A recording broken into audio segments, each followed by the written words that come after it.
हमारे दो ही बेसिक आधार हैं, transparency, transparency, information, information, information. Second, involve, involve, involve. तो हमारा सुप्रीम कोर्ट में यही आधार था। लोकसभा चुनाव से पहले मोदी सरकार को तगड़ा झटका लग सकता है।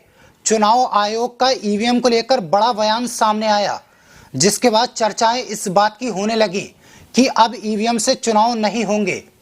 वहीं दूसरी तरफ सुप्रीम कोर्ट ईवीएम को लेकर क्या फैसला सुनाने वाला है, उस पर सबकी निगाहें टिकी हुई हैं। दरअसल ईवीएम के विरोध में पूरे देश में आवाजें उठ रही है। आज दिल्ली के जंतर मंतर पर इंडिया गठबंधन विरोध प्रदर्शन कर रहा है। चारों तरफ से एक ही आवाज उठ रही है, ईवीएम हटाओ, लोकतंत्र बचाओ। मामला सुप्रीम कोर्ट तक पहुंच चुका है। बीजेपी विरोधी दल लगातार चुनाव आयोग से मांग कर रहे हैं कि ईवीएम को लेकर हमारी कुछ समस्याएं हैं, बैठक के लिए समय दिया जाए और समस्याओं का समाधान किया जाए। पहले चुनाव आयोग ना तो राजनीतिक दलों के प्रतिनिधियों को मुलाकात का समय दे रहा था और ना ही उनकी समस्याओं का समाधान कर रहा था। लेकिन जब ईवीएम के खिलाफ आंदोलन जन आंदोलन का रूप ले चुका है, तो चुनाव आयोग झुकता हुआ नजर आ रहा है। पहले तो चुनाव आयोग ईवीएम पर पूछे जा रहे सवालों का जवाब देने को तैयार नहीं था, लेकिन अब ईवीएम का जगह जगह प्रदर्शन किया जा रहा है। पहले चुनाव आयोग दावा कर रहा था इसमें छेड़छाड़ संभव नहीं है, जो लोग ईवीएम में गड़बड़ी का दावा कर रहे हैं वो सब झूठे हैं, हमारी ईवीएम सुरक्षित है। लेकिन अब चुनाव आयोग के अधिकारियों ने भी संकेत दे दिए, अगर जरूरत पड़ती है तो ईवीएम से चुनाव नहीं होगा। चुनाव आयोग का ये बयान बता रहा है ईवीएम में कोई ना कोई तो गड़बड़ी है, तो कैसे ईवीएम छोड़ बैलेट पेपर से चुनाव कराने की बात कहने लगा चुनाव आयोग।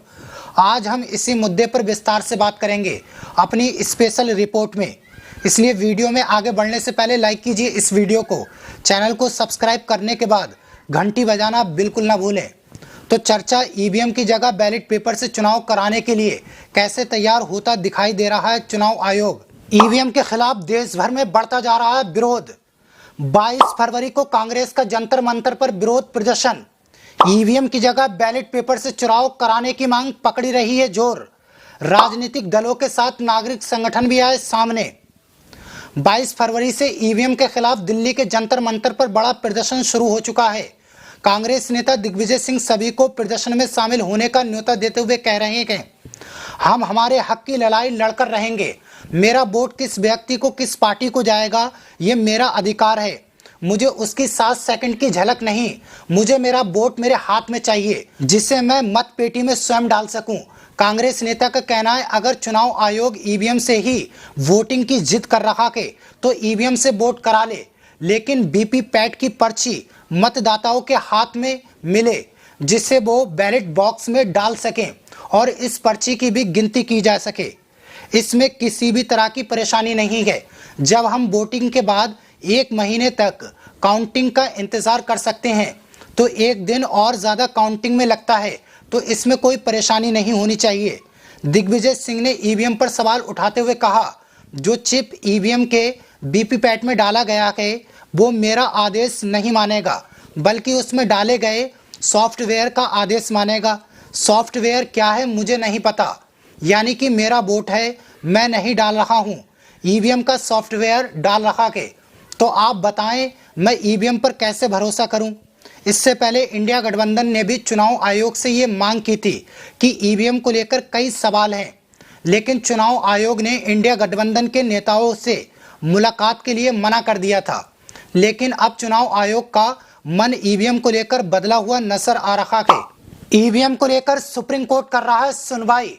मार्च में सुप्रीम कोर्ट ईवीएम पर सुना सकता है फैसला। ईवीएम के खिलाफ आ सकता है सुप्रीम कोर्ट का फैसला। अब बताया जा रहा है जिस तरह से चुनावी चंदे यानी इलेक्टोरल बॉन्ड पर सुप्रीम कोर्ट का फैसला आया, उससे ये लग रहा है ईवीएम के मुद्दे पर सुप्रीम कोर्ट मोदी सरकार के खिलाफ बड़ा फैसला ले सकता है। ईवीएम के खिलाफ देश में लड़ाई बड़ी हो चुकी है। सुप्रीम कोर्ट के वकील खुद जमीन पर उतर चुके हैं। पूर्व राज्यपाल सत्यपाल मलिक सुप्रीम कोर्ट के वकील महमूद पिराचा के साथ विपक्ष के कई बड़े नेता 22 फरवरी को दिल्ली के जंतर मंतर पर पहुंच चुके हैं, लेकिन राज्यपाल सत्यपाल मलिक को आज सुबह ही सीबीआई ने घर में घुसकर गिरफ्तार कर लिया। आप देख सकते हैं पूर्व गवर्नर सत्यपाल मलिक को इसलिए गिरफ्तार कर लिया गया ताकि वो ईवीएम का विरोध ना कर सकें, लेकिन ईवीएम के खिलाफ विरोध प्रदर्शन बढ़ता जा रहा है, जिसके बाद चुनाव आयोग का बड़ा बयान सामने आया। दरअसल चुनाव आयुक्त राजीव कुमार से जब मीडिया ने ईवीएम को लेकर सवाल पूछे, जिस पर राजीव कुमार ने जवाब दिया, फैसला आने दीजिए, अगर जरूरत पड़ी तो अदालत के निर्देश के मुताबिक बदलाव किए जाएंगे, यानी जैसा सुप्रीम कोर्ट आदेश देगा हम उसी तरह से चुनाव कराएंगे। अगर ईवीएम से कोर्ट मना कर देगा तो बैलेट पेपर से चुनाव होगा। कल मैंने चुनाव आयुक्त राजीव कुमार की आपको वीडियो दिखाई थी, जिसमें वो कह रहे थे हमारे तो दो ही आधार हैं, एक इन्फॉर्मेशन, दूसरा ट्रांसपेरेंसी। अब सुप्रीम कोर्ट ने जो ऑर्डर दिया है हम उसी के तहत काम करेंगे। पहले आप वीडियो देखिए। हमारे दो ही बेसिक आधार हैं, transparency, transparency, information, information, information. Second, involve, involve, involve. तो हमारा सुप्रीम कोर्ट में यही आधार था कि we are in favour of transparency. When the order has come we will take action as direct. इस वीडियो के बाद पत्रकारों का कहना है अब ईवीएम को छोड़कर बैलेट पेपर से चुनाव कराया जा सकता है। इसके साथ लोगों को जन आंदोलन ईवीएम के खिलाफ जो खड़ा हुआ है उसकी तमाम तस्वीरें सामने आ रही है, जिसके बाद कहीं ना कहीं चुनाव आयोग झुकता हुआ नजर आ रहा है। बहुत पहले से तमाम विपक्षी दल के नेता चुनाव आयोग से समय समय पर मांग करते रहे, यहां तक कि कांग्रेस की तरफ से एक चिट्ठी लिखी गई थी, लेकिन चुनाव आयोग लगातार इस बात को दोहराता रहा कि ईवीएम में किसी भी तरीके से गड़बड़ी नहीं है और ना गड़बड़ी हो सकती है। ऐसे बयान चुनाव आयोग के रहे हैं, लेकिन अब आंदोलन खड़ा हो गया है। सुप्रीम कोर्ट के वकील जमीन पर उतर चुके हैं, बड़े बड़े नेता धरना प्रदर्शन कर रहे हैं। उसके बाद चुनाव आयोग का ये बदला बदला रूप दिखता है। कुछ तो गड़बड़ है ईवीएम में, जिसकी वजह से सवाल खड़े हो रहे हैं। तमाम तरह के डेमो दिखाए जा चुके हैं, कैसे छेड़खानी की जाती है ईवीएम में, कैसे सॉफ्टवेयर में बदलाव करके दूसरी पार्टी को वोट डाला जा सकता है। यहाँ सारी चीज़ें खुलकर सामने आ चुकी हैं।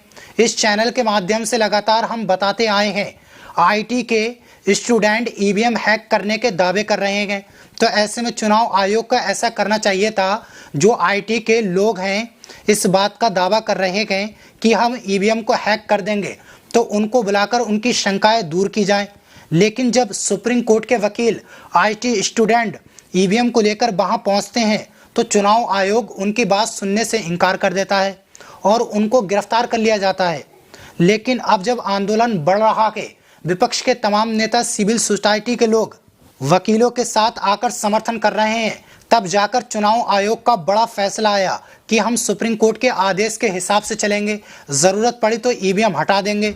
हालांकि इलेक्टोरल बॉन्ड पर जिस तरह से सुप्रीम कोर्ट का फैसला आया, इसके बाद अब ये माना जा रहा कि ईवीएम के खिलाफ सुप्रीम कोर्ट कोई बड़ा फैसला दे सकता है। अगर ऐसा हुआ तो मोदी सरकार की परेशानियां बढ़ जाएंगी। बीजेपी के तमाम नेता ईवीएम के पक्ष में नजर आ रहे हैं, लगातार समर्थन कर रहे हैं, जबकि विपक्षी दल के नेता ईवीएम पर सवाल खड़ा कर रहे हैं। अखिलेश यादव, राहुल गांधी, दिग्विजय सिंह ईवीएम पर सवाल खड़े कर चुके हैं। सुप्रीम कोर्ट के वकील महमूद पिराचा लगातार इस बात को दोहराते आए हैं, अगर जनता उनका समर्थन कर दे तो ईवीएम से नहीं बल्कि बैलेट पेपर से चुनाव होगा। पहले जो भी ईवीएम को लेकर आंदोलन खड़े हुए वो बढ़ते ही जा रहे हैं। अब दिल्ली की सड़कों पर लोग उतरकर विरोध जता रहे हैं, ईवीएम के खिलाफ नारेबाजी कर रहे हैं। इस वक्त चुनाव आयोग पर जनता का बहुत प्रेशर है, इसलिए चुनाव आयोग बदला बदला नजर आ रहा है। अब देखना होगा चुनाव आयोग जो बयान दे रहा है कि ईवीएम पर बड़ा फैसला लिया जा सकता है, बड़े बदलाव किए जा सकते हैं। अब सुप्रीम कोर्ट का ईवीएम को लेकर क्या फैसला आता है, उसका इंतजार पूरे देश को है। क्या फैसले के बाद ईवीएम से ही चुनाव होंगे या बैलेट पेपर से चुनाव कराए जाएंगे? हालांकि अभी भी सीनियर वकील महमूद पिराचा और तमाम लोग दावा कर रहे हैं कि ईवीएम से नहीं बल्कि बैलेट पेपर से हम चुनाव कराकर ही रहेंगे। लेकिन दोस्तों, चुनाव आयोग के इस बदले बदले सुर पर आपकी क्या राय है, हमें कमेंट बॉक्स में ज़रूर बताएं। अगर आप चाहते हैं ईवीएम से चुनाव ना हो तो कमेंट बॉक्स में हैशटैग लगाकर ईवीएम बैन ज़रूर लिखें और वीडियो को ज़्यादा से ज़्यादा शेयर करें।